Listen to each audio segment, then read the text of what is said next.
scooters and plungers. I'm like, who would ever thought of plungers? Oh, those are Like, really cool. oh yeah, and So they're like they- doing scooter they're races on. down the hill off of that. It's a nice slope there, and when you get plungers and start up, And welcome to What's New.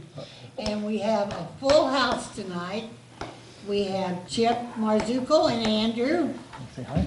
And the rest of them, well, I know Lance. He's an old guy here. And then we have two new ones, and I'll let ours introduce the new ones. Okay, we have Marcia Rutler. Maria. Maria, I say your name wrong every That's time. okay. It's either Marcia or, what did I call you a while ago, something wrong? It was Marcia. That's okay though. Maria Rutler, and she is with Juice Plus. And you also work at Mid-America? Mid-America Rehab Yeah. and Rehab Care and First Steps. So And I'm also a First physical Step? therapist. Oh, my Yeah, goodness. Yeah, so. You got a full house. She's busy. A little bit. Yeah. I don't want to get bored. And how many And kids we you have Gary Adams, who is a photographer. So we will let you guys choose who wants to talk first. have? Go ahead. Sure. New ones first. Doesn't matter, anybody. I will go first. Okay. And tell us where you're from and what you like to do. I'm from Peebly, Missouri, and I'm a photographer. I do landscape. I do nature, urban, cityscape. You name it, I do it. Other than portrait, I do not like portrait. I won't touch a wedding. People to me are kind of boring. I mean, as far as taking pictures, That's good. but Because you never know what they're gonna do. exactly.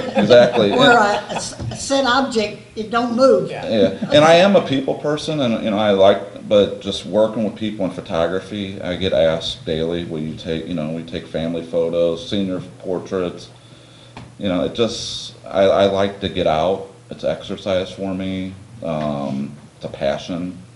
I used to be a picture taker more for memories of my kids. I have 3 kids.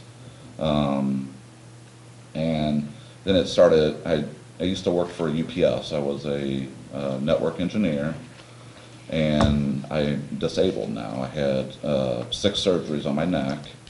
So getting out and taking photos is stress relief, exercise, and it just keeps me busy.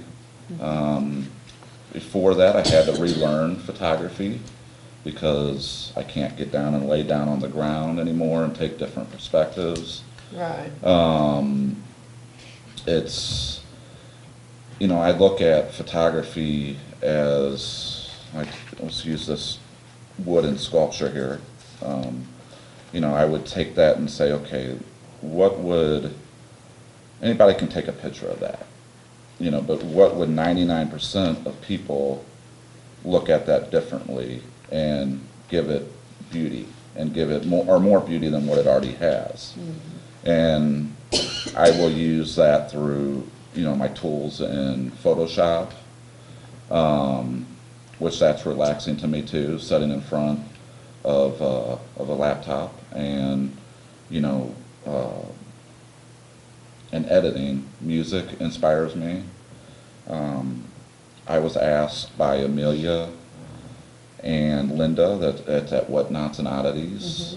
They had been monitoring my work, or as they would say, stalking me for many months, and they approached me and said, hey, would you be interested in showing off your work in our shop?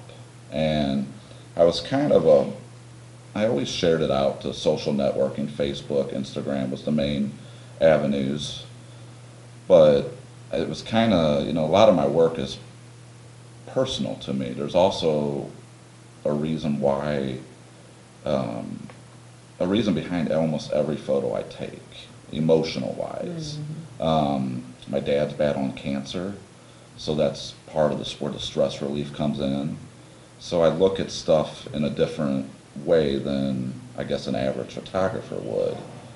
The other philosophy is, when I'm taking a photo, say I've taken a photo of you 3, when I'm snapping the photo, I can already envision how I want it to look when I'm done doing the editing of it, or keep it natural looking. And you know, if it was a candid shot of you all just laughing and just talking, or Would you make us look better? I can make you look better. I can do 20 whatever. years off. I can take 20 years off. Oh, that'd be great. I can give you some brown hair. I could give you. I can make you a blonde. You know, I can enhance anything you want. So, but no, I was very honored that someone actually came to me. I don't market myself very much. You know, I've had people, you know, message me privately or email me and say, hey, you know, I'm interested in a canvas print or glossy print. Now I'm offering metal prints, and I wish I had, you know, like you said, I had examples to show. But if you come to Whatnots and Oddities on Friday night for the art walk, I will be there from 6 to 9. Featured artist, so you know, I will talk photography with anyone. I love to mentor. I self-taught myself, and I like to pass that knowledge on to other people. I don't charge for that. Anybody ever has any questions, whether it be over the tool of the trade, the camera, the work part after you take the picture, this, you know, the skill of Photoshop. Not everybody thinks, well, you know, you have all these filters because of cell phone apps and editing photos. When you're dealing with digital photos coming off there and bringing it into Photoshop, it's a little bit more skilled. You know, you have to, I try to change it and see, okay, how can it be different than what everybody else is doing? I'm very, a lot of my knowledge, I pay attention to international artists. On Instagram, I will follow those from Indonesia, from all over the world, Germany, Russia. I mean, I have friends that I've been networking with for years, and I look at their style and see how I can incorporate it into my work. And that's why if you were to go in and look at some of my work, about every photo is different. You know, I will use props in my photos. I have a crystal ball that I will shoot reflections through, or I will hold out and use for, like with the sun. I like taking sunset photos. That's one of my favorite things. I have places that I go over in Illinois, Missouri. My favorite thing to do is just go exploring, and I don't worry about getting lost. I know where the river, I know where north, west, east, and south is. So, you know, I just go, and if I end up on some back road, that I don't worry about getting lost, because that's where a lot of hidden gems are. And, you know, what may look like junk or something that's not so pretty to the eye to some people, it is to me. And then I will reflect it through my artwork and give it a style that pulls it out, and people say, oh, wow, that's, you know, that's a totally different perspective. That's something that we would never imagine that looking like. And I get people who give me tips on places to go. I love Missouri. Missouri is a beautiful state. I love this town. That's probably how I was found, because I just started coming in, walking around the historic district. It was exercise, and I find as I have gotten older that history really intrigues me. So if I'm taking a picture of some of these older homes or businesses, I like to dig into and find out, okay, what was this? What, you know, and when I post my work, there are times where I will add the source. I'll look it up and then add the source of, you know, of what's behind the photo. Right. So that's, you know, that's one. But yeah, exploring, just getting in my car and driving. That's something that I can do since I, you know, I'm able to do that. There's days that I can't even get out and take photos because of my health, but I don't let that hold me back. I am positive about it. On those days, I may work on photos. I probably have over 100,000 photos I've taken in the last, I've been doing photography since 2001, really got into it around 2008. And so I have a bunch of photos in my archives that a lot of people have not seen. So if someone says, hey, I would really like to see a photo of, Eminence, Missouri, Alley Mills in spring, I can go back into my archives, pull a photo out and edit it the way they want. Or if they request, a certain photo, I will go out, and it's a challenge to me at that point. If they say, hey, I get asked a lot to go shoot homes, older farms, cars.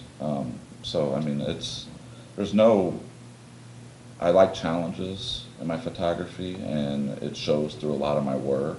I have a little bit of OCD with my work. I don't like to put something out there that's processed, and if I see flaws in it, that I think are flaws. So I will work on a photo, sometimes 5 minutes, sometimes a couple days. I'll sit there and leave it set and then come back to it and work on it. So, but yeah, I'm very, like I said, I'm very grateful that, Amelia and Linda, contacted me.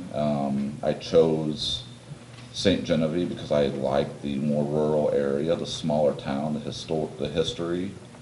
I've been offered to go and have my work displayed up in St. Louis. I don't want to go to St. Louis. I like the town. I love St. Louis. I love photographing it, but I don't want my work in St. Louis. I just prefer the smaller. I come from a small town, Valley Park, Missouri, and I just like the small town feel and the people. So, Interesting. yeah. Very. Any questions for me? So you are going to be the featured artist Yes, at ma'am. Whatnots and Oddities Yes. on this Friday. Yes, and there'll be other vendors there, and I know Christy Parks will be doing a book signing. There's another photographer, Larry Braun, that's in there. His work's excellent. He does very nice work. There's oil paintings in there. There's just a variety of unique artwork in there. She has like 70-something people. Yeah, yes. She does. Yeah, and it's all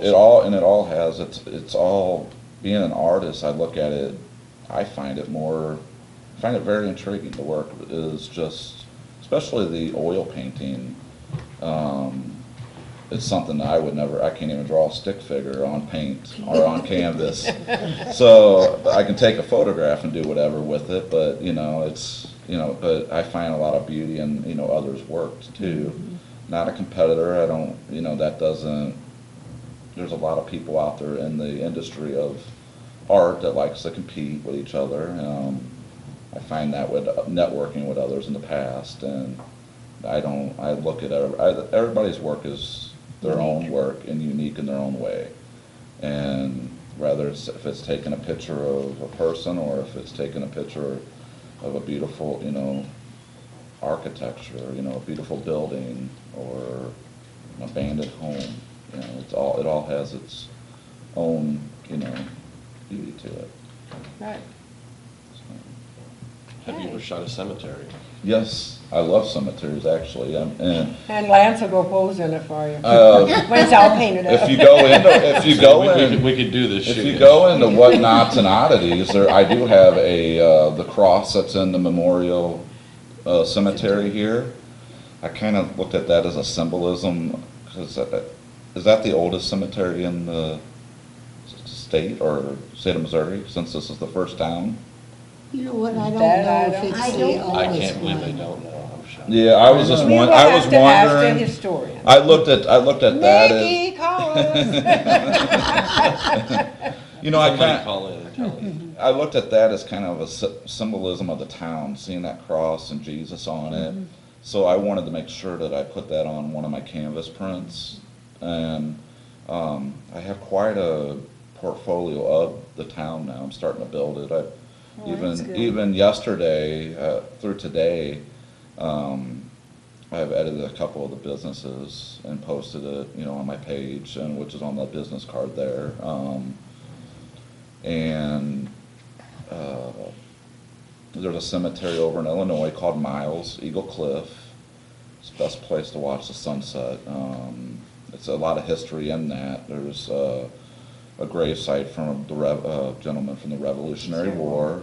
But I go there more to think and capture. There's sometimes I won't even pull my camera out. I just go there just as it's a peaceful place to go. And Jefferson Barracks is another one.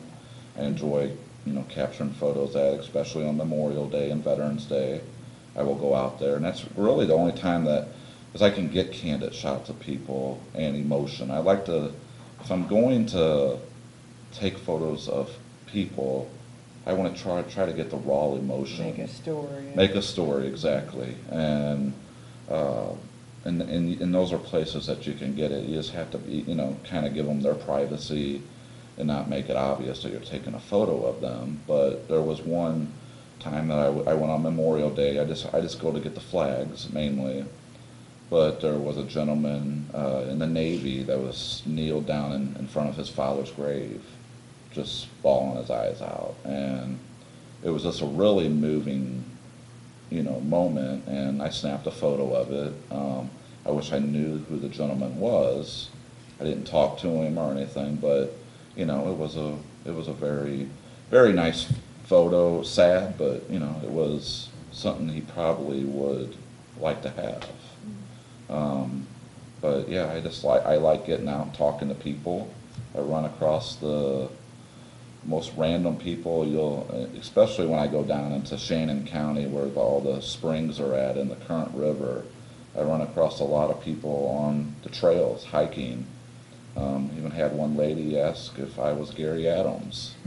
I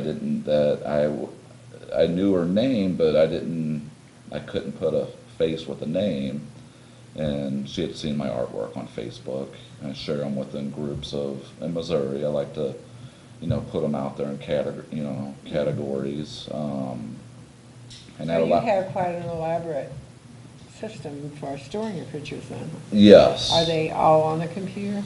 Yeah, they're all digital. I've never have gotten into like 35 millimeter or film, film type photography. I have backup drives that I keep everything backed up on. I keep it backed up off-site, just in case of a fire or a flood, or water damage. That way it's protected. That's something that I could pass on to my kids. Right. Not only do I have this regular, my work that I do, but I have memories from my kids in there as well. So. It's just I have a system down. I just had never gotten to the point where I kind of hoard my photos, I guess, as a word that photographers use sometimes. But I'm starting to get it out there more, especially with having it in the shop here locally. It gets me more motivated, inspired to put more.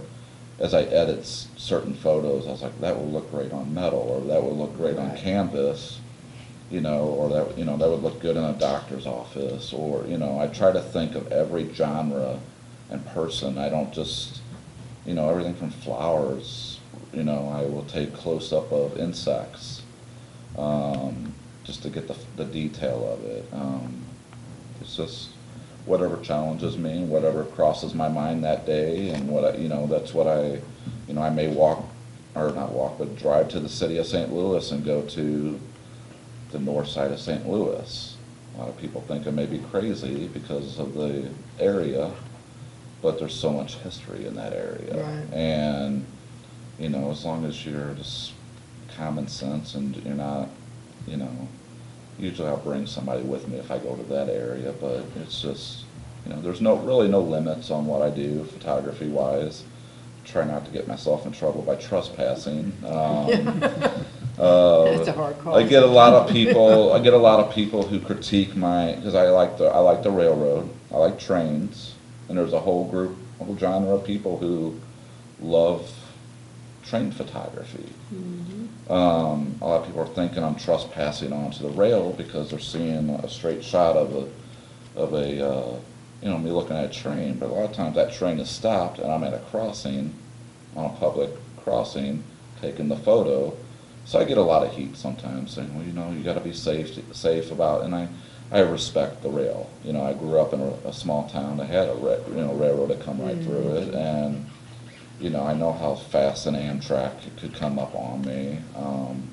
I've had experiences where that's happened, and I learned my lesson, and I just don't, but no, I try not to trespass. I'm respectful when I go out, especially into the rural areas where there might be a barn or just something that's stands out to me that I would like a photo of. I will try to find who owns the property and ask permission. Right. If it's on a public road, that's a lot of people don't understand that, but that's the public domain. You can take a photo of that. And Do you ever have to get releases from different places that you take pictures? no, I've never had.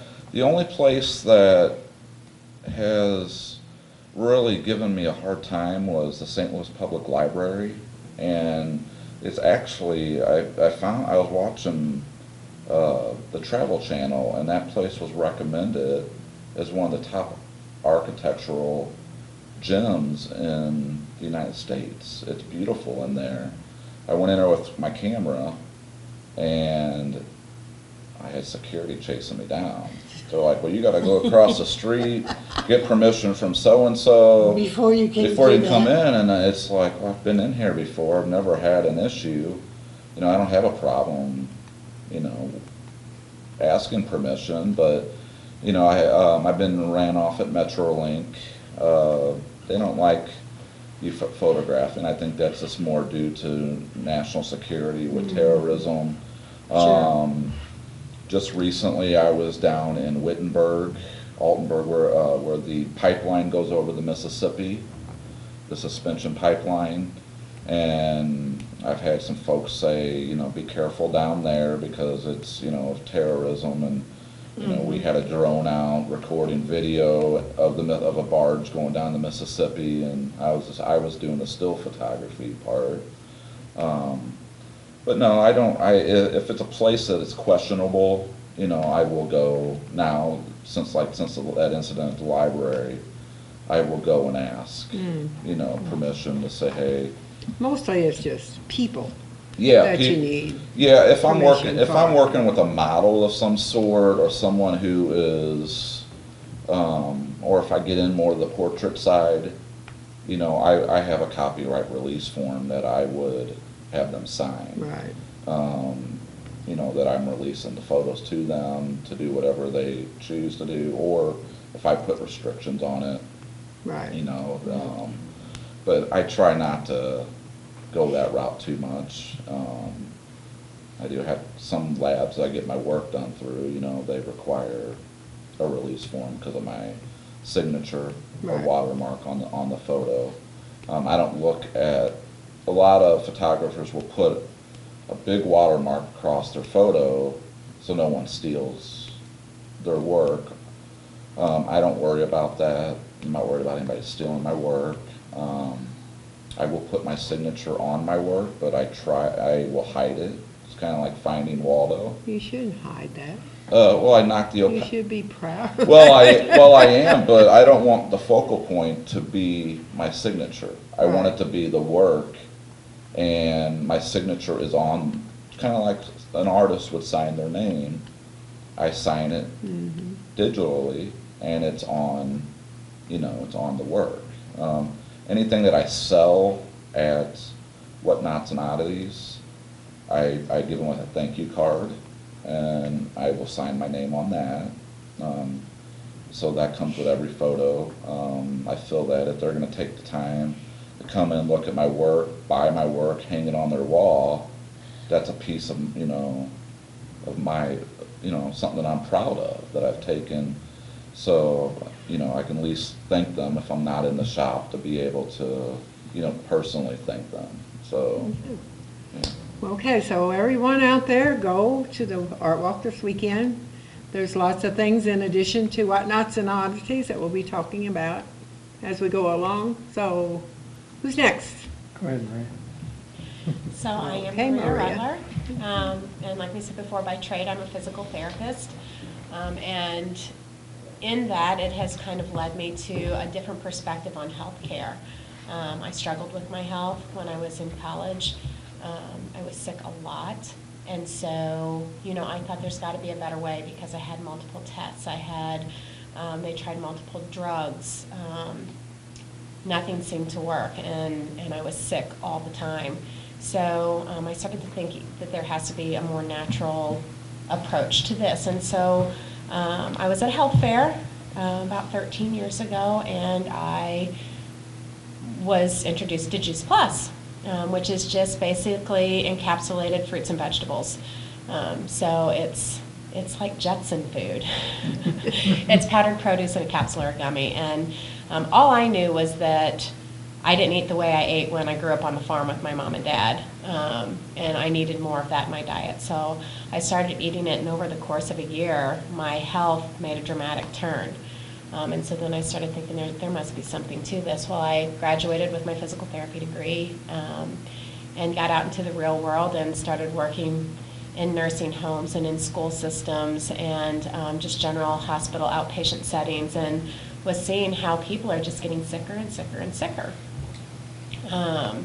And the drugs, at the nursing homes, they'll come with medicine cups full of drugs, and you're just like, oh my gosh, how can these poor people even eat supper? Because their bodies are filled with so many drugs. And usually it's because one drug has a side effect, and then there's another side effect, and so they keep giving them another drug to take care of the side effect, which leads to another drug. So then I started investigating really what was behind Juice Plus, and it is backed by a significant amount of gold standard medical research. Mm-hmm. And so some of the effects that the medical research people have seen with Juice Plus is a balanced immune system, improved cardiovascular health, DNA repair, which is amazing to me, improved skin, improved gums, just things like that. And it's food. And I was just like, whoa, that's crazy that just getting that much food and you can do that. And then I looked and saw that there were a couple of hundred doctors who reviewed 4,500 research studies on wellness and health. And the only common denominator in all those 4,500 studies was that diets rich in fruits and vegetables equal significantly healthier outcomes. So that was very impressive to me to think that food in and of itself could heal your body, as opposed to maybe drugs. Drugs do something to your body. Food does something for your body. And so I thought, oh my gosh, if like they could start feeding our elderly people better in nursing homes, oh my gosh, maybe they wouldn't need to be on so many drugs. And I see all of these kids in the school systems that have ADHD, and it's just becoming more and more prevalent, and we're seeing that all of the processed foods and the food dyes are contributing to that kind of thing. And if we can get back to eating real food, some of those symptoms significantly decrease or subside. So I was like, okay, this is really interesting to me. So the more I started going and listening to doctors and lectures on food and health, it just became a no-brainer to me that Juice Plus is not just something that I want to be putting in my body, but it's something that I want to be sharing with other people. And so over the course of the past 4 years, I acquired a Juice Plus franchise. And about 4 years ago, whenever I signed up, they just rolled out this new product, the Tower Garden. So what the Tower Garden is a vertical aeroponic growing system. And it's really pretty awesome. So basically what this is down here is a 20-gallon water reservoir. And then this is just an access point you would fill that with water. It comes with a pump. The pump pumps the water up to the top of this, and it sprinkles it out over your plants, okay? So it trickles down here. You grow your plants in these little rock wools, and once they get about that big, then you just pop them in, and that's your gardening. There's no dirt, there's no weeds. It comes with its own timer here. So you just set it to turn on and off for whatever time increments you want that to happen with. And it just basically runs itself. My husband and I, our routine is to check it every Saturday. We check the water levels, fill it as it needs to be filled, add some nutrients and check the pH, and that's pretty much it. There's no tilling, there's no weeding. My kids come home from school and they break the vegetables straight off of the plant and eat them. They don't even wash them. My 5-year-old, I say, aren't you going to wash that? And she'll shake it. Clean mom. She just eats it. But so we grow a lot of salad greens in this thing, but you can grow anything that's not a root vegetable or a tree, basically in this. You can get a tomato cage that goes with it. If you want to grow tomatoes, and a lot of people even who grow squash and things like that will loop the squash over that cage just to keep it off the ground a little bit more, but it grows beautifully down to the ground. You can grow pumpkins, eggplant, cantaloupe, pretty much anything that you can dream up, you can grow on this thing. It's a pretty awesome thing, but it's a great way to get fresh fruits and vegetables into your home, and it's great for urban areas or people who live in apartments that can't have a big garden. They can grow this on their back deck, or they even come with light kits now, so you can grow year-round. So from November to April, I grew on this in my basement with grow lights on it, and I grew spinach, kale, and chard. And so I had my salad greens for me and my family of 6 for 4.5 months. We grew it in our basement, so it was incredible to have that fresh produce. The really great thing about it is that, you go to the supermarket, you buy produce, you take it home, you put it in your fridge, maybe forget about it a little bit, and by the time you pull it out, half of it has kind of gone bad, and you end up throwing it away and that type of thing. The great thing with the tower garden is you just pick it off when you're ready to eat it, and you leave the rest of the plant intact, and then it just continues to proliferate and grow. So you have much less waste. You have better than organic, basically, food. It's just untouched by anything. And if you buy organic or non-GMO seeds, then you have the best of the best. The nutrient solution is organic, plant-based nutrient solution. And then we just have the pH kit. So that is the very best thing, is to get fresh, raw fruits and vegetables into our body. The very next best thing to that, we believe, is Juice Plus, which is just the encapsulated fruits and vegetables that we have, and they also come in a gummy form. The great thing about the capsules is that they juice those 30 different plants. They dehydrate it at a low temperature so it doesn't kill the live enzyme in it, so there's actually probiotic in it, which is really great for gut health and that type of thing. The gummies, because they have to heat them to make the gummy, it does kill off that live enzyme, so there's not as much of that in there, but the health benefits of that have been researched too, and the health benefits of it showing in children is just amazing. So that is like the micronutrients. So if you are thinking of a car, cars need gasoline and cars need oil.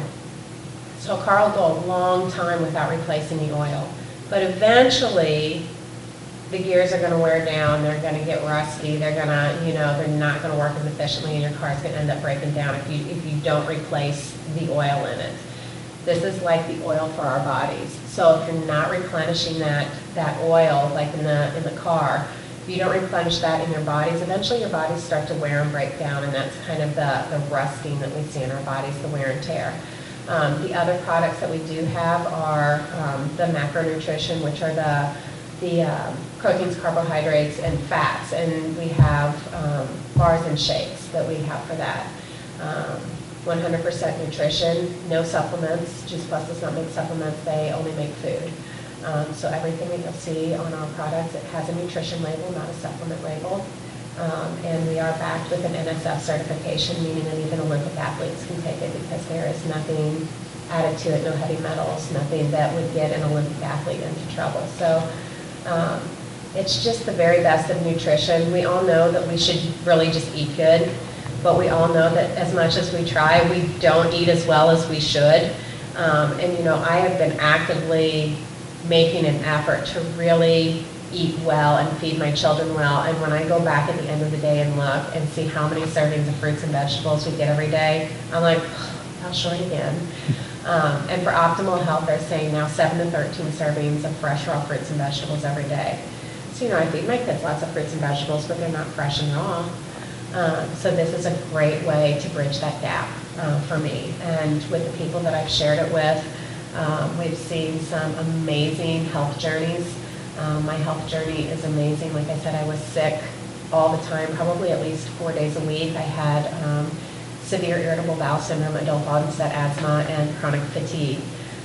And I now have 4 jobs, 4 kids, 1 husband, and I love what I do, and I have an awful lot of energy. So this has been an amazing transition for me. And, you know, we do a lot. We don't just sell a product, we educate. And that's my favorite part about it. I love going out and educating people. I'm also a certified health coach. To kind of back up what I do here, I wanted to kind of have the backing so that people would know that I knew what I was talking about. So I went and I got my health coach certification last year. Absolutely love it. I like sitting down with people and reading labels and teaching them how to shop right and what to look for and what to avoid and just how to eat real food instead of all of this processed junk that we put in our bodies every day. And what the processed junk leads to is inflammation, and inflammation is the source of virtually every illness known to man. The base of it is inflammation, and that comes from a lot of just the wear and tear that we have on our bodies every day, and from not eating well. So this is a great way to bridge that. So that's what I do. Does anybody have any questions for me? What does the cost of this, like, set up?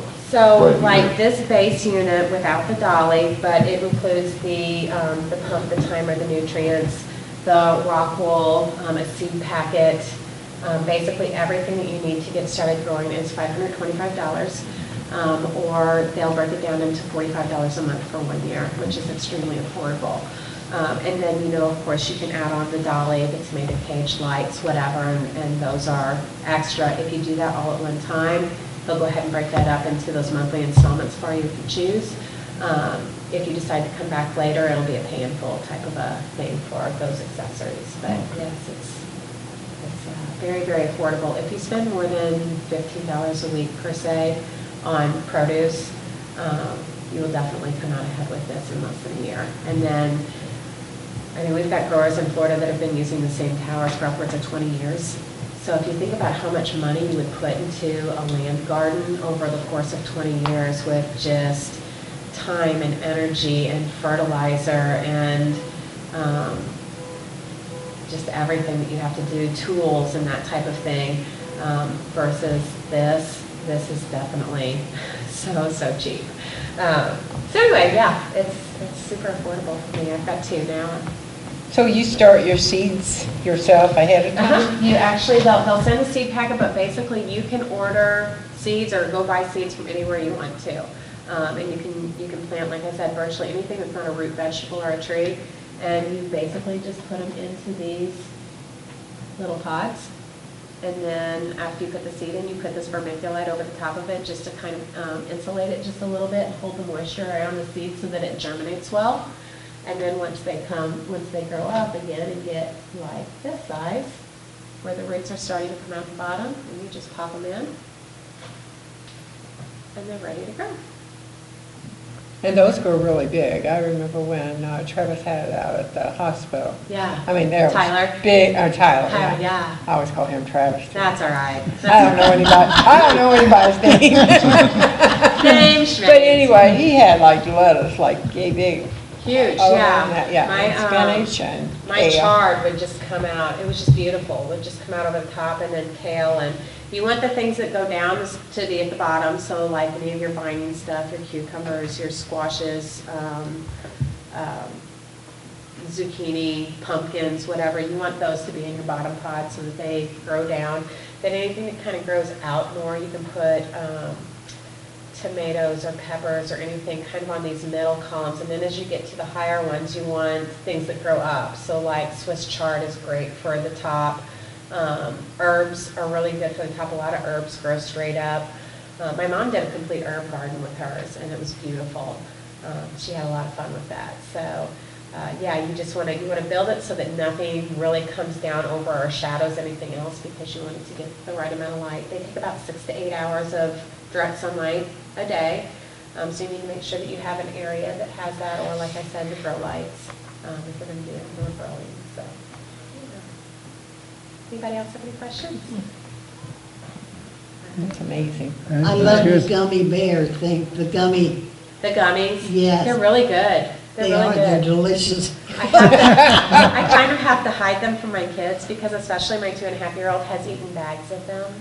Oh, yeah. And the great thing about it is, if that were a vitamin, if that were a gummy vitamin, you would be in the emergency room getting charcoal or stomach pumped or something like that. But because this is just food, it's like going to a salad bar 500 times in one night.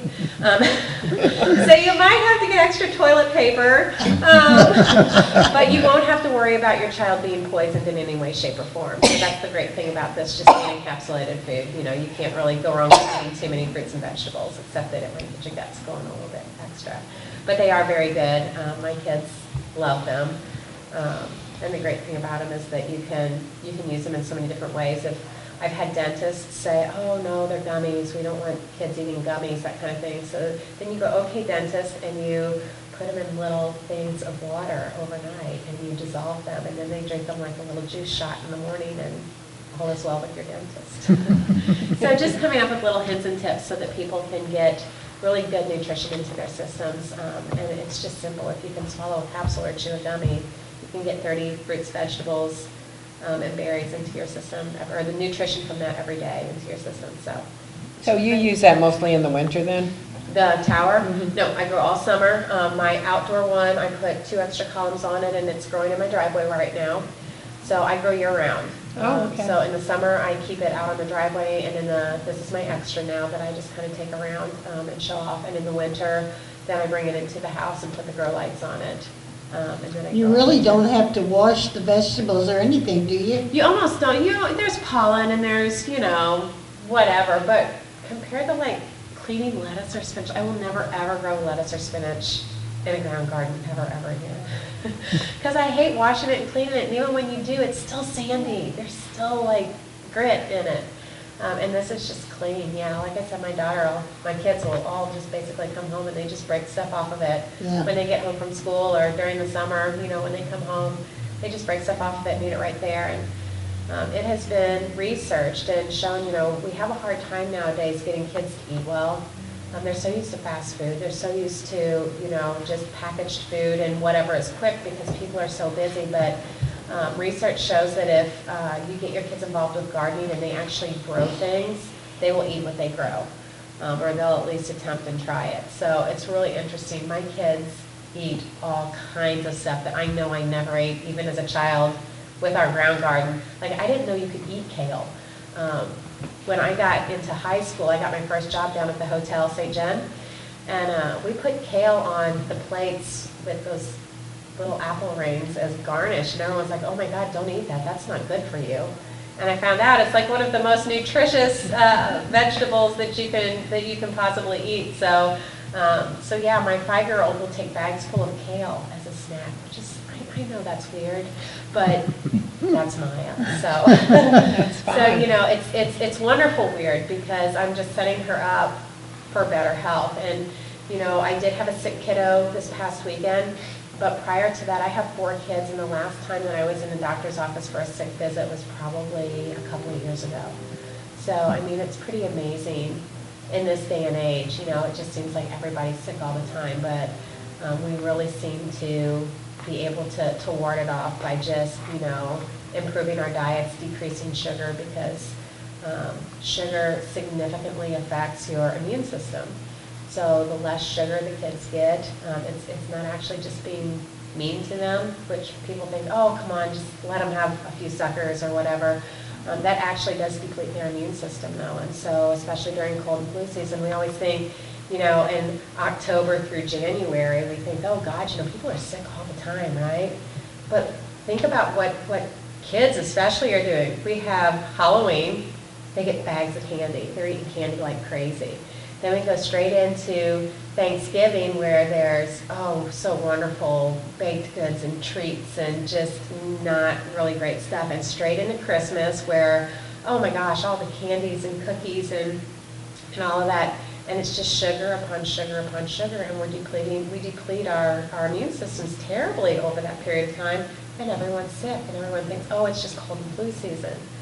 It's also sugar season. So, you know, those kind of things, people don't realize that sugar depletes the immune system, but it has a huge effect, and so if you can just limit it a little bit more, limit the bad stuff and add some good stuff, it's pretty amazing at how you can change your health picture. So that's what I do every day, and I enjoy it. Very interesting. Yeah. So, Very good. any other questions? All right, well, thank you, ladies, for having me. Well, thank you for coming. A lot of good information there. Yeah. And what is your number where people can Okay. contact you? So if you want to contact me, you can call me at 573-883-0621, or you can visit my website at mariarotler.juiceplus.com. That one's an easy Was one. it 0261? 0621. Oh. 883-0621.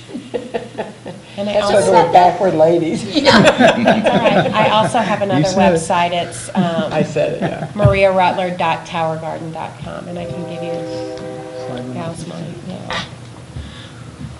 So that's over here. I don't keep all this up.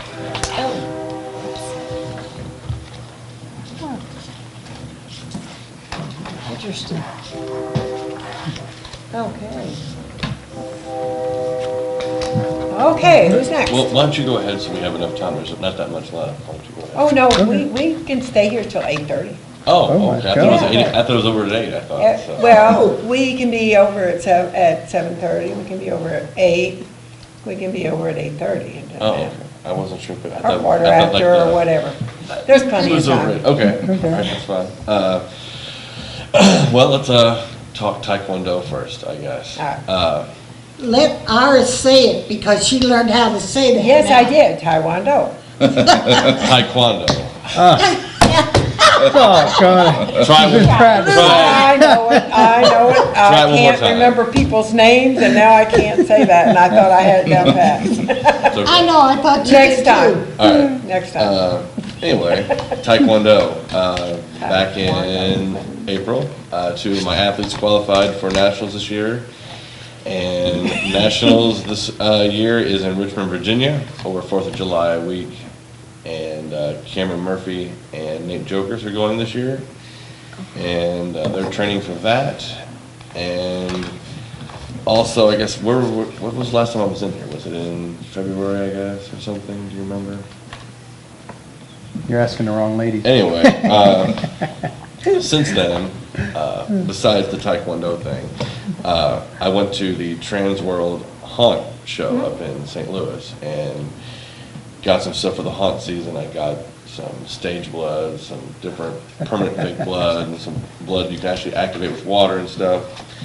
And networked with some people up there about the upcoming haunt season this year. And met some cool people.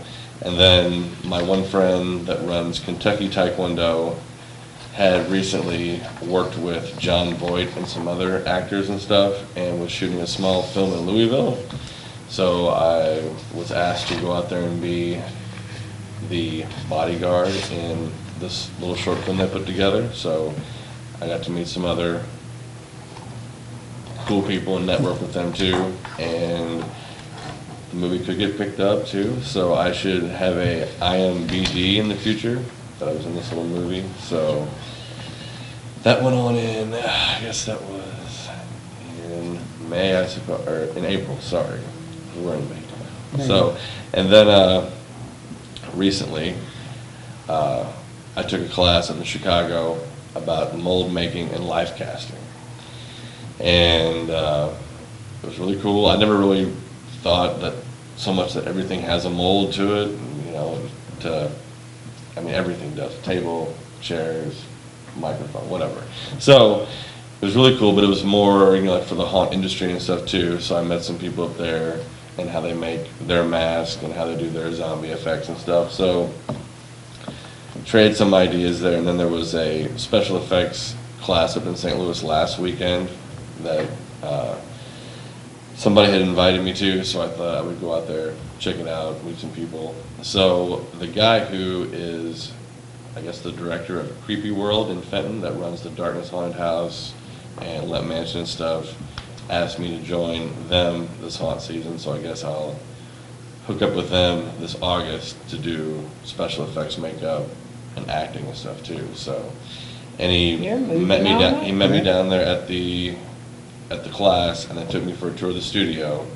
And the stuff that I just learned the day before in Chicago, all the mold making for the mask and that stuff, was basically all there at their great big warehouse and studio and shop or whatever. So the stuff that I had just kind of learned was all there and all kind of gelled together really well all at the same time. So it kind of snowballed. So the people that I've been working with in Taekwondo and stuff, I asked a few of my students, I said, I need a few guinea pigs or whatever to kind of do some zombie effects on and see if this works. So they also brought back some liquid silicone, liquid rubber, and some skin tight stuff for some other zombie effects and a bunch of other stuff too. So it started with one, and then like all of a sudden the kids kept coming back. So I had like 3 kids stacked up last Sunday at the community center in the lobby, covered in fake blood and like fake silicone. And then I also bought some alginate, the stuff you usually would cast somebody's face with and then take it off and then pour the mold. So instead of like casting their faces out there and making a huge mess, I said, let's practice. So we all made our finger. We made put some cups out, filled them with alginate. We put our fingers in there to set up, pulled them out, and then I tried liquid silicone so it looks like a real finger. So I mixed it up, and it sets so fast. Pour the ingredients together, mix it up, and you only have about 3 minutes before it sets up to be solid. So I poured everything real quick, and then I went back to painting their faces with liquid latex and everything else. Came back 20 minutes later, everything had set up, pulled everybody's fingers out. And so I said, well, at the next Taekwondo camp, I said, you know, we always do sparring, a Taekwondo workout, and then some kind of art thing, and then the pool.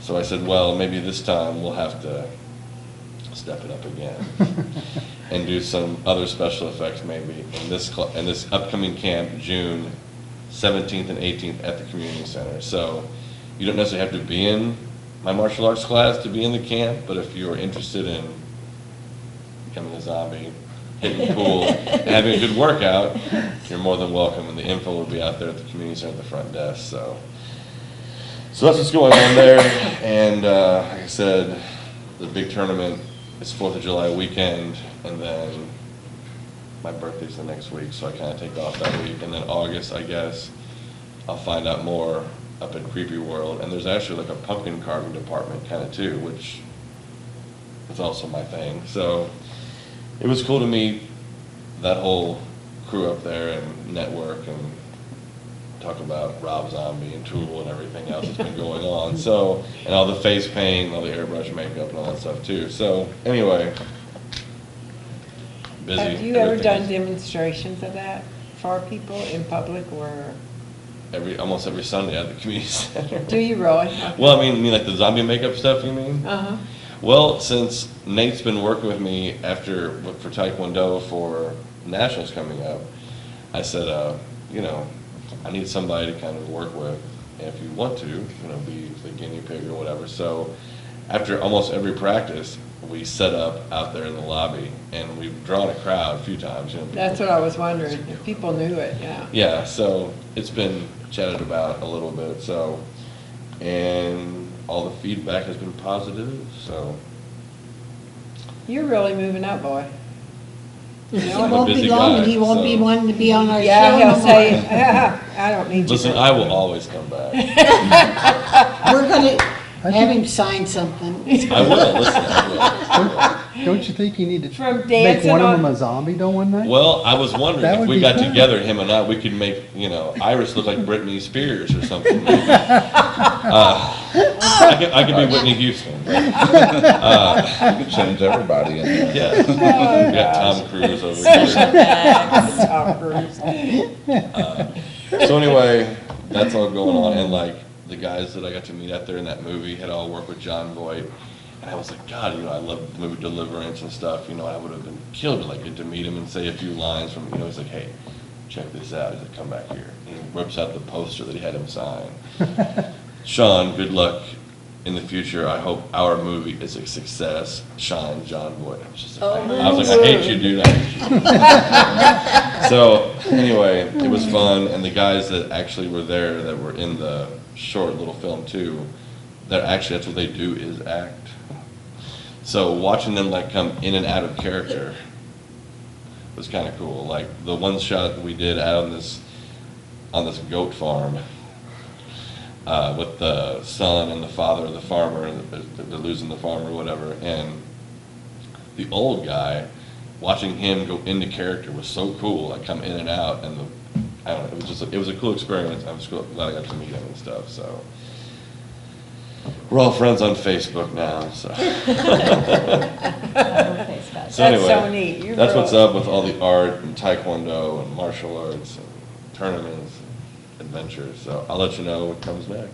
Okay, that would be Good. great. And I really wanted to bring somebody in tonight and actually do a zombie or a liquid latex effect while you were talking, but everybody was What'd you busy do with the tonight. fingers? Did you paint them or put blood on them? Well, I'm learning how to dye that silicone stuff too, but we also did it with plastic as well. So we had a purple dye in class, so I got a purple finger as well. So I thought maybe for Christmas I can make everybody like some kind of an ornament and cast it myself. Not necessarily a finger, but Well, you could take all those fingers and make a wreath. well, that'd be kind of That's weird. But gross. I mean, you're telling me that I'm weird and I listen to Rob Zombie and you're talking a finger wreath, okay? So. Gross with fingers, Oh, it could be the families, everybody's Wow. family's fingers. It's- Oh, yeah. a family finger. There you go, The family family finger. finger wreath. Come on. I can see all you kids sticking. Speaking of Reese, when I got to tour the shop down there downtown, that Creative Vision is the name of the shop, and they're actually building a wreath about half as big as this room for Six Flags. They showed me too. Had a great big animatronic shark in there and a squid thing. And Oh, my. it's amazing. Yeah, I was blown away.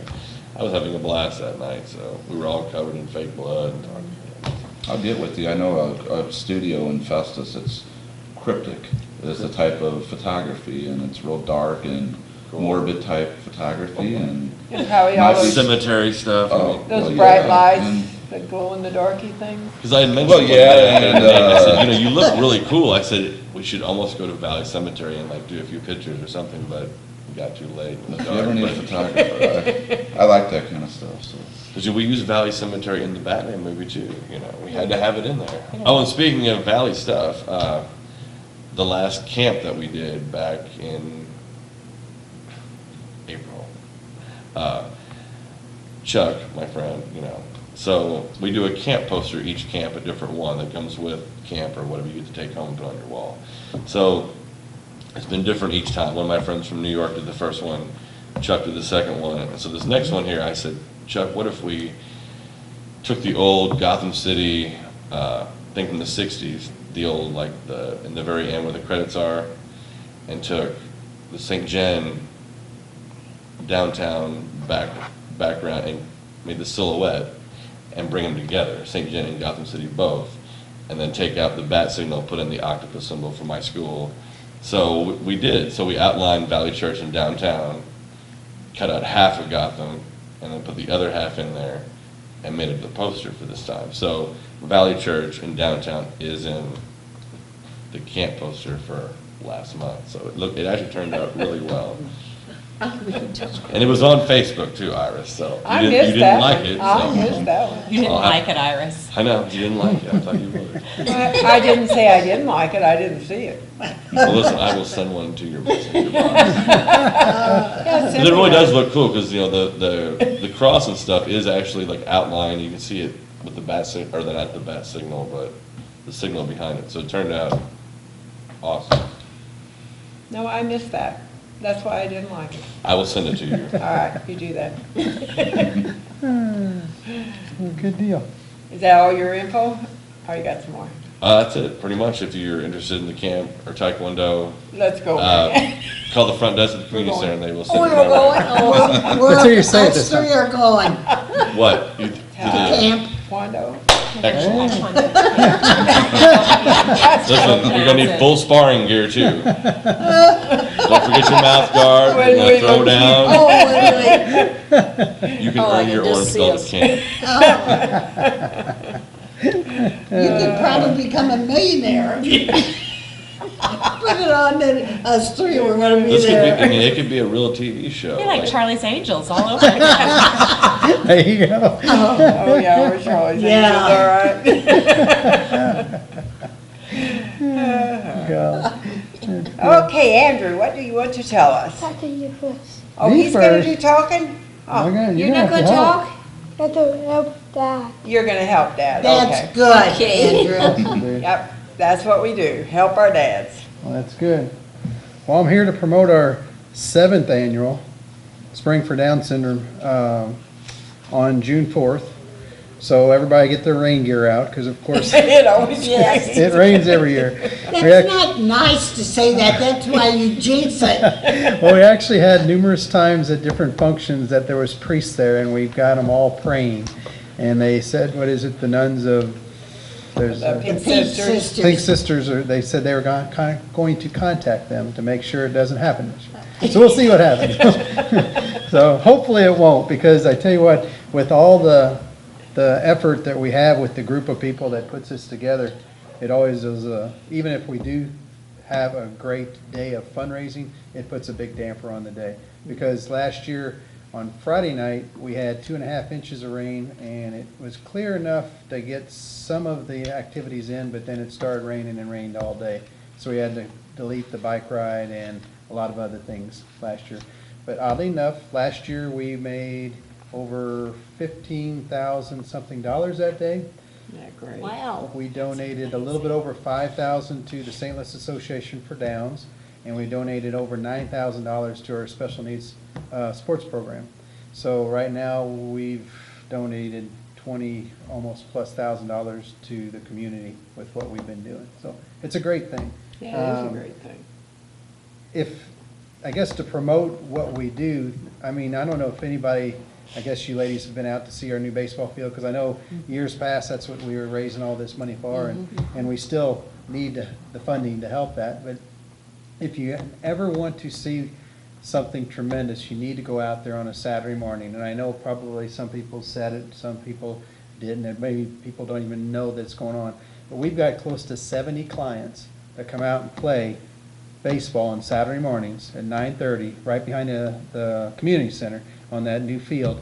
And it is such an eye-opening and such a warm, it makes you feel wonderful after you get out there and help and play with all these special needs clients.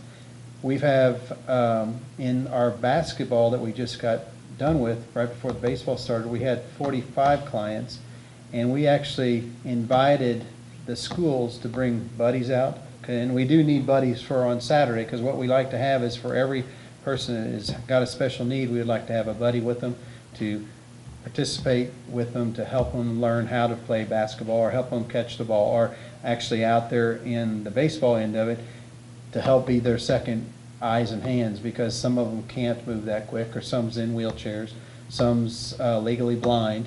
So we need those extra buddies. So if you gotta, anybody and everybody, when I say buddies, you don't have to be young, and you don't have to be, I don't want to say the wrong thing. You can be any Why age, are put it you that way. looking at me? I was gonna pick on you, I thought I'd better watch out. But we could use all the help we can, because it's a neat thing. And that's where this all came about with us raising more money, because right now, we're in the process, if you ever been back behind the community center and you go close to Riverview Manor, there's a new road that goes back, and it says Challenger Baseball Field. When you pull into that parking lot and you look into the baseball field on your left, to the right, there's an open field.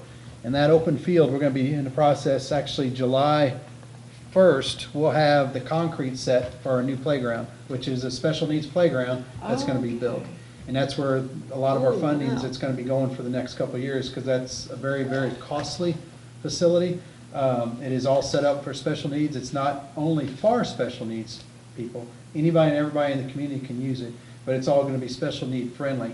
It's all gonna have wheelchair accessible, so they can get on it. The floor is all padded such that, I mean, anybody and everybody can fall, you won't be hurt by no means.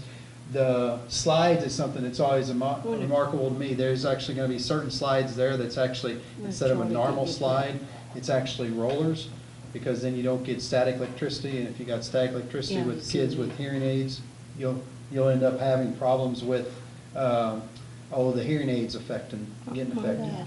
So it's a real neat thing, and you'll be seeing that being put together and constructed sometime in July. So that is where a portion of these funds are going. So if you could, try to come out on, it's actually next weekend already, June 4th, and we'll go kind of through the days of events here that I've got going on. But one thing that happened just recently, and it was a neat thing, because we wasn't involved. I mean, we've put this together for 7 years, and then the Knights of Columbus helps us tremendously. But throughout this whole community, the community helps us out tremendously. But the Knights of Columbus, Ronnie and Donnie Stupi put us into a competition, something that we didn't realize at the time, that it's Knights of Columbus statewide event that they put out there for, there's different divisions, and we were in the youth division, and we won first place in the state of Missouri with the Knights of Columbus for what we do for the youth, and we are been put into the national competition to see if we can win the national thing, a national competition in the Knights of Columbus, in the nation. So I thought that was kind of neat, because we do this for the fun and for our special needs, and actually there's a lot of other people that's looking back and saying, my gosh, people in St. John is doing something. And it is neat, because being involved with the Centerville 40 and helping people with special needs, you don't realize how great our community is and how good they do for special needs. And Maria is a good example. She helped Andrew all throughout school, and if we wouldn't have girls and people like them helping, Andrew wouldn't be where he is. So we want to thank all you guys for what you guys do. It's a tremendous thing. On the day of event, I guess, kind of to give you an overview, it is a full day. I mean, if you're a bicyclist, you can come down, and when I say that, Maria's got 4 young kids, and we actually got a family ride. It's only 2 miles, and I keep telling you, you should come. You keep You can telling ride on the us. Gator. The Gator will give you a ride, okay? So you can be the queen, and just, we can all, the families can follow you. Queen Mary. He always told us he was gonna get us a bike A 3-wheel for bike. 2, right? A Bicycle bike for built 2? No, he said with 3 wheels. Yeah, 3 wheels A on it. 3-wheel Yeah, bike. a 3-wheel If you bike. guarantee you'll be there, I'll get you both a 3-wheel bike. All 3 of you. Wouldn't we be cute? So we can A have the big Charlie's tricycle, Angels a going big down the road. tricycle. There Yeah. Edith. But it's a neat day, because with that bike ride, it's a 2-mile bike ride, but we've got a 2-mile, a 10-mile, a 25-mile, and then we got a 50-mile. That all starts, registration's at 8, the bike ride starts at 9. Do they let you have 2 weeks for the 50 mile? Oddly enough, it's amazing, some of those 50-milers can get back as quickly as a 25-mile. I know. It's Oh, amazing. good Lord. It's amazing. Oh, my gosh. And what's neat about it is, if you're an out-of-town person, you come into town, you can actually see what St. John is like, because we do go through the downtown historic part, we go through the countryside, and we go throughout the area that you can actually go out and see how St. John actually is, how great of a community it is. So it is neat. We have a lot of people that come from out of town to do the bike ride. So it's a fun thing, and it's something that a bunch of the locals put together that when we started it off, and it's been taken off real well. So please pass that along and all come down. We kind of have, the opening ceremony starts approximately about 11. I mean, you can definitely come down earlier, but by 11, the bicyclists, even the 50 milers, are even coming back. So in about 2 hours or so, they're usually coming back. And that's when we usually have the Challenger baseball crew that, because we always have baseball at 9:30, the rest of the special needs that come out from out there actually come down to the event, and we actually have the releasing of the doves, and that's kind of the groundbreaking or the opening of it. And I don't know if you ever seen those doves that Eddie Luttrell and them have.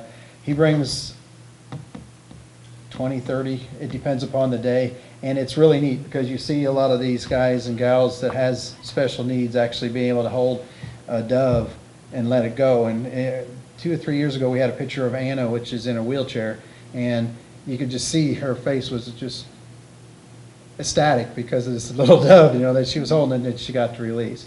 So it's a neat, good way of starting the day.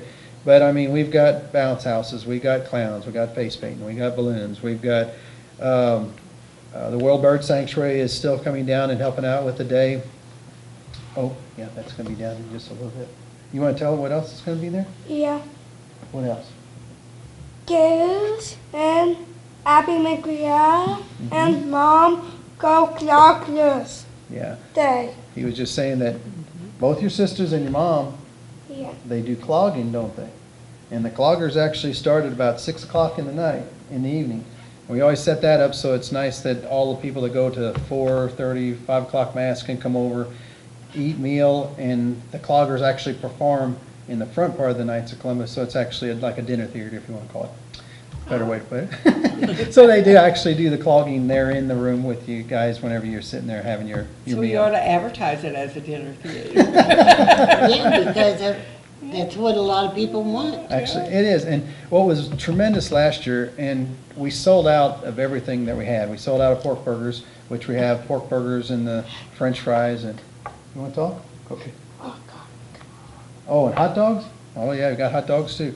But we had 350 of them. We sold out of them. We had close to 400 meals last year, and we sold out of every piece of chicken in town because we had to go out to our Knights of Columbus fish fryers or chicken fryers do a tremendous job, but we ran out, so we had to go to the good old Country Mart, bought them all out, and thank God the Anvil was available because they cooked until we got everything done, because we had so many people after church that we, to keep them there, we actually gave them some free drinks and free Isn't dessert that just so we wonderful? can. Yeah, which was tremendous.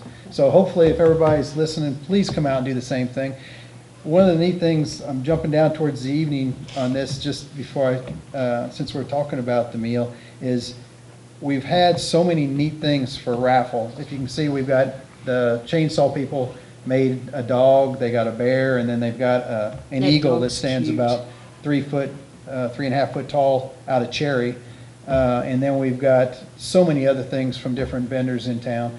So instead of just having a ticket auction like we normally do, or a silent auction, what, you want to see that? Instead of just a silent auction, we're actually going to throw in an oral auction this year. We've got a lot of larger things like a 7-day trip to Branson, all-inclusive condo, and it's not one of those that you got to sit back and listen to half an hour of you know what to get it. It is 100% a vacation for you guys to go on. There's 10-person wine tasting, private wine tasting. There's the Cafe Genevieve's giving a family meal, 10-person spread that you can do. We've got one company gave 4 Cardinal tickets, and I think they're about $160 a piece tickets. They're like first or second roll off the third base line. So we've got a ton of great things. But now what we need, I guess, because this is going to happen right after the cloggers, is to have everybody show up for the oral auction. Because we never had an oral auction before. We've always had the silent auction. And the silent auction stuff that's tremendous because if somebody comes from the bike ride, they can buy $10, $20, $50 worth of tickets, put it in their item, and leave for the day and still have a possibility of winning. But these items that's gonna be in the oral auction, they're gonna have to be there to win. So please, everybody, come out, check out what we've got, because we've got a lot of neat things. Throughout the day, we've got, of course, our normal raffle, or 50/50, but the Lost Acre Tractor Club is putting out, again, something that they do every year so far, and it's been a tremendous thing.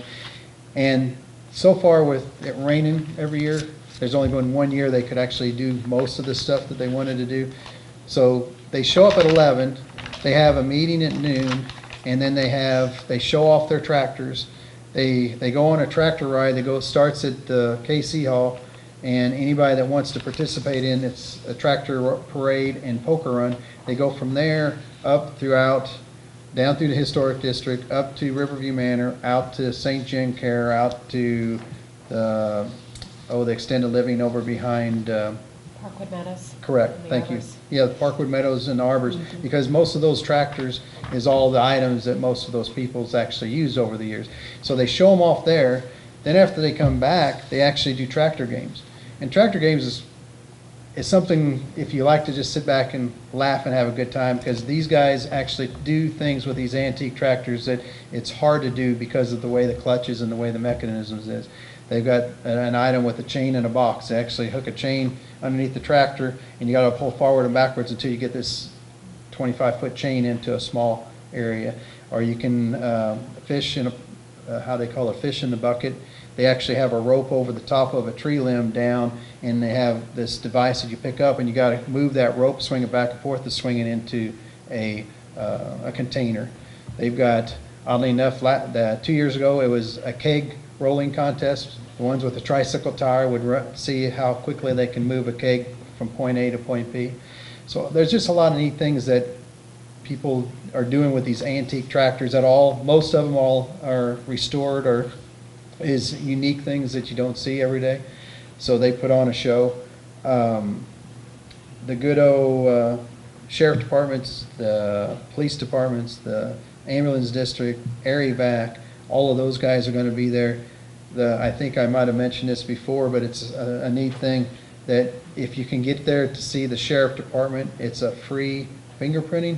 And we do it every couple years with all of our kids, and it's something that you actually get the fingerprinting and everything on a CD.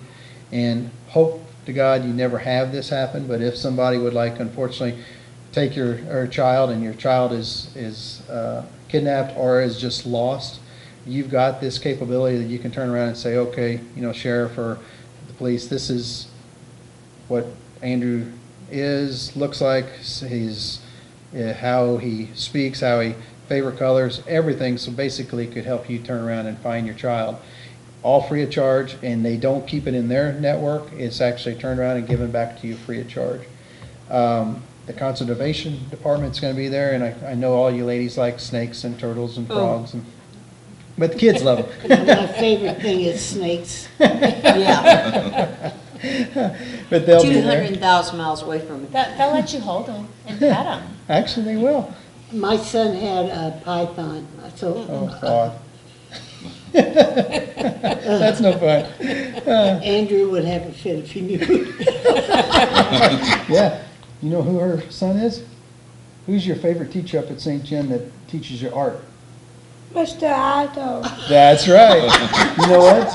Mr. Otto, that's Mr. Otto's mom right there. I'm Mr. Otto's mom, Andrew. What do you think of that?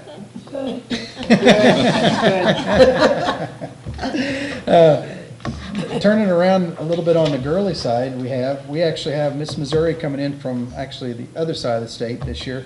She's coming in from 1 to 3 to give autographs, and they take pictures, and they get a little, what do they call those? Little Tiara. Tiaras, there you go. So you get a tiara, a picture with her. There's going to be the Seamall Red Hawk Dancer is going to be performing at about 2 o'clock. One thing that's neat this year is that we're going to have the St. Genevieve, I'm going to say it probably wrong, the Expressions dance group that's right down here. They're actually going to be performing from after the Red Hawk Dancers from 2:30ish to 3 till 5, and they're going to have all their different age groups. So when I say that, they're going to have the little teeny girls all the way up to their I guess, pre-high school age. So they're gonna be bringing all them in, which is gonna make it nice. Then, of course, after they get done performing, and they're gonna hopefully perform out on the front porch of the Knights of Columbus.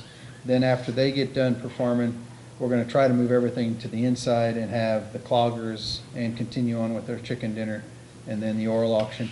And then to round off the short day that we've had is Alan Hook and a bunch of great people is putting together music for the night. So from 7 o'clock till 11 or 12, we've got live entertainment with the band going on. So if you can't make it in the morning, afternoon, you can actually come out that evening for a night out then too. Don't forget co-ed volleyball. Oh, yeah, thank you for doing that. I almost forgot about that. And last year was a big success again, and it's kind of weird. We had co-ed volleyball, this will be our third year, and of course with it always raining. The first year, it pretty well got rained out. We did cancel it, but then we did have two teams that paid money to play in the mud. They paid, I think, $365 to throw me in the mud, and Well, sometimes it's worth what you pay. yeah. And then my wife, I think it was a $60 pad on the rear with a handprint of mud. Last year with it raining so much, I know. Isn't You it? can sell anything, can't you? It's all for a good cause. And then the last year, we had actually, I think, 6 teams, and with the rain, they played mud volleyball again. Thank God the Knights of Columbus is very generous. Unfortunately, we got to turn around and help put the Fix the grounds grass back up. But they've had a tremendous time, and it's weird because I seen these girls out there playing, and I seen them weeks later, and they said, "Hi, Chip," and I had a blast at your event. And I look at her and I go, "You actually got muddy," because she looked like one of those girls. There was no way she would touch it, and she was muddy. Well, volleyball will motivate you to do many things. It was really, really fun. I mean, I hope and pray that we don't have mud volleyball this year. I mean, and actually, after our first event that was mud volleyball, the Knights of Columbus was contacted by an event that they wanted to actually host mud volleyball. And they said, "No, we don't want to do that. We don't want to get to that point." So unfortunately, we did have to help fix it back up, but it was all for a good thing. It really is. But it is, it's a neat day. I mean, with yeah. Question cross coming too. Oh, I'm glad you reminded me. You got it. I don't know if you know Donnie Klein, of course. Donnie Klein's a very good dirt track racer in town. He's got 3 to 4 stock cars, and last year we had, I think, 8 or 9 race cars there throughout the day, which is really, really neat. My son loves to go to the dirt track and go see race cars, and Billy Klein and Donnie Klein and Gary Klein and the crew brought their cars out along with numerous others. So we've got anywhere from stock cars to, what's that truck that was there last year? Remember? You got a ride in it? Come on. Not the Camel. This is the one that is, he has another friend. Mater. Yeah, remember Mater, the truck? The Mater Oh, from yeah. the Cars movie? He was there last year, and he's gonna be there this year again. So Mater, if you wanna come down and see Mater, he'll be there. And I always get in trouble because my girls say I call it Mater, and it's not Mater, Mater, I guess. Okay, so whichever way, I'm like you. I Like might, Joe Mater. I might be saying it wrong. You say Don Klein? Yeah. Dandy Don? Dandy Dandy Don, you got it, Don, Dandy yeah. Don. Yep. He's usually down there just sitting around having a good time, and his boys are running the cars around. They usually do give some rides and stuff to the young kids. They actually participate in the poker run, which is nice because they actually drive them through town and see. Last year we was nice enough to have a handful of cars, even with the rain, but we got it's called a cruise-in. We actually open it up for anybody and everybody that has a vehicle that they want to show. It could be like Dave Vincent's convertible. That's what you 3 need to do. We are gonna be here. We need to ride in our convertible. There you go. You guys I can get so cruise there. For the bike thing. You could You know make a what, you convertible for could the bike drive it, thing. me and Mary Ann could sit in the back. There you go. You guys can. You can be in the parade. You can do the old parade waves. There you go. We'll let him drive the Mercury. Oh, yeah. Those come too. Yeah, those two. That's what we were just talking about. Because we open it up to I guess you'd say more of a cruise-in, kind of like what they're doing this weekend down there at the Art Walk, which is nice, because on a normal car show, you bring out people that are strictly car show enthusiasts that don't come out in the rain, they're spotless, you can't touch, which is a great thing, because I've had those type of cars. The cruise-in is, you can bring your everyday vehicle, it could be a unique vehicle, it could be an odd motorcycle, it could be, we had one year a young gentleman that brought his four-wheel drive truck it was a mud truck, and that's all it is. It was an off-road vehicle, so he brought it in. So we like to kind of open it up to let anybody and everybody bring what they want to show off. I got a gentleman that has a lot of the old mini bikes that he might bring up a bunch of the old Hondas and Yamahas, the little teeny older things that you haven't seen around for a while. Last year was a neat thing too. John Stupi and the crew up here at Stupi Wreckers and Pippin Wrecker, they're both great companies. They actually brought a lot of their toys. When I say their toys, they're mega pieces of equipment that they actually use. And John's got a new piece. Yeah, that's actually right. He's got a real nice new piece. Oh, yeah. Real nice one. And they brought he's got an antique, that Model A truck type of. Yeah, I think so. So there's a full range of things. So when you come there, you can give the kids some money and get tickets to play on the bounce houses, or do the face painting, or play with the clowns, or do the spinner. The girls could be sitting around doing the things with Miss Missouri and the cloggers and all of them. The guys can hang out with the tractors or the stock cars. So it's something set up that hopefully the whole family. Pardon me? And cops there. Oh, and the cops. Yep, that's right. The cops come. Huh. What's the one guy in the dare car? He sets that up, doesn't he? Aaron Stupi. Aaron Stupi. What's Aaron Stupi bring? Aaron Stupi. My friend. Yeah, Aaron Stupi is your friend, isn't he? Yeah. Yeah, that's Donnie's son. He helps out a Donnie. bunch. Donnie got us. Yep, they got tractors. And when we have the tractor club, I've had numerous people say, okay, I'm not a member of the tractor club. You don't have to be a member of the tractor club to participate. The tractor club is putting it on. Thank God we've got all the great people that helps put it on, because there was about 4 or 5 of us that started this 7 years ago as just a way to get together, and I hate to say it, drink a cold beer and have some good food. Well, the KC's has big cold beer. They do a tremendous job with the chicken dinner and stuff. The tractor club takes over and does everything on their end. The person out of the tractor club that raises the most money for the cause, actually Andrew will give him a trophy that stands about as tall as him and has a picture of him on it. The cruise in, when they come in, everybody can participate, but that day, we don't know how it's going to be won, but there is a trophy going to be given out. We don't know if Andrew's going to be the lucky one that picks it, or if they're going to actually have a fundraising competition between them also to win the trophy. It started off to be so small and such just something on a whim, and with the Knights of Columbus doing everything they do, the Tractor Club doing as much as they do, and every person you go around town and talk to gives. Like you said, your place, the store that you're in, she called me up and said, could you come down and if you don't mind, bring some boxes? And I go, okay. And whenever I left her place, I had 2 boxes full and multiple pictures and neat things that people gave from the store. And every place we went around town, we've got probably close to 350 different companies that's actually gave something for this cause. And it's a neat thing, because so many times you do these things. I do it because I just love the fact of being with all the special needs, because you never get so much gratification out of it until you actually sit there and do it. But then everybody else just comes out and pats you on the back and says, you're doing such a great job. I'm not doing a job, I'm just doing what I love to do. Yeah, it is. It's great. And that's why everybody needs to try it. And there's so many special people that's out there that helps people with special needs, and it's just a great thing. Okay, so that is Saturday, next Saturday? Yes, next Saturday. June 4th. June 4th. And- Okay, and it is 8:30, so they're gonna be putting a different show on. They're gonna be Okay. saying that's about enough of About that. you, yeah. So you Well, guys, first, thanks yeah, everybody for coming. Thank you for all coming. And I thank wanna you. congratulate Iris and Mary Ann on being in the newspaper. Oh, yes. Did we will. anybody read the I did. newspaper?